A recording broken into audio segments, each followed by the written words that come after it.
All of them died very young. In fact, my grandmother, she was murdered, and we think my grandfather was too. Do you think those victims would have gotten any justice had the FBI not gotten involved? The way the case had been going before the Bureau started to get involved, no, I don't think the cases would have been solved at all. As a historian, and specifically the FBI's historian, John Fox makes that statement based not on feel but fact, and notably the fact that unlike others who'd been brought in to solve the murders, the FBI agency says were above corruption and produced convictions. They certainly made use, as best they could, of the tools that were available, but this was a time when forensic science was in its infancy. Just as the FBI was.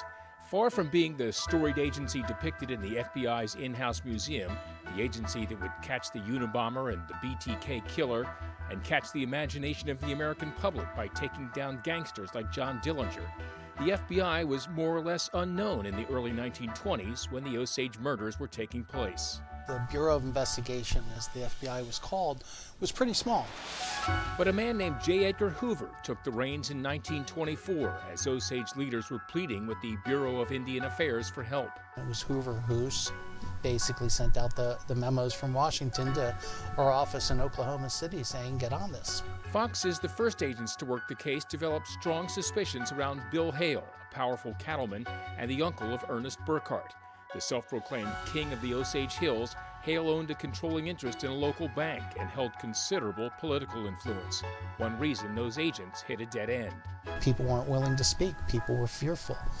And of course, the Indians themselves didn't always trust the latest person knocking on the door wanting to know more.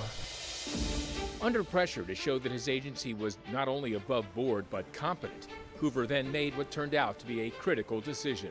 The Bureau realized it had to try and do something different in that sense, and I think that's when Hoover, among other things, assigns Tom White as the head of the Oklahoma City office. A former Texas Ranger and railroad security man, Tom White took charge of the investigation in 1925. And Fox says it was under White that agents tried something that hadn't been done much before. They went undercover.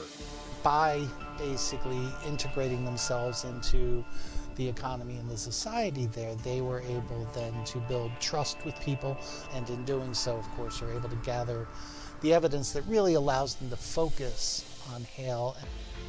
The FBI saw Hale as a kingpin. Investigators focused on murders that, in addition to being committed on tribal land where they had jurisdiction, also seemed to have a clear link to Hale, like the execution-style shooting of Henry Roan. Right after Roan was found murdered, Hale came out and tried to make a claim on an insurance policy that he had taken out on Henry Roan. They looked into the shooting death of Anna Brown and the house explosion that killed Rita and Bill Smith, all of them related, all pointing to someone trying to amass a fortune in head rights. The Bureau's agents were able to identify a couple of witnesses who had worked on aspects of the various plots that Hale had going, and eventually get them to testify before the grand jury so that indictments could be put forward. Ernest Burkhart was one of those to testify, turning on his uncle in 1926 and pleading guilty to being part of the conspiracy. Hale had persuaded Burkhart to marry Molly Kyle while simultaneously arranging for the murders of her family, Anna Brown, Henry Roan, Rita, and Bill Smith. And investigators believed Molly was slowly being poisoned too. Despite hung juries, appeals, and every attempt to manipulate the system, Hale was convicted in 1929 and, like Burkhart, sentenced to life in prison. Both were later paroled, with Hale becoming a free man in 1947. He was forbidden from going back to the Osage territory. He ended up in, I believe, Phoenix, waiting tables.